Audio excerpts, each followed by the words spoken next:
मी कशी दिसते? अरे वा, खूपच सुंदर. कसली सुंदर. हे संस्कार दिले तुझ्या आई वडिलांनी तुला.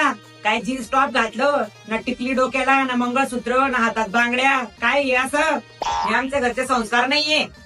आमच्या इथे चालत नाही. पण आई, पण बिन काय नाही. चल निघ, साडी घालून ये. तुम्ही काय तारीफ करतोय? तू काय अक्कल आहे का? मी काय केलं?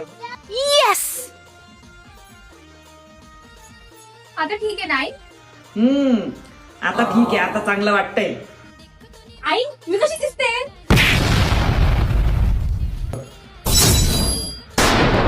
पाहिले का तुमच्या बहिणीला काय संस्कार दिले आणि चालले मला बोलायला.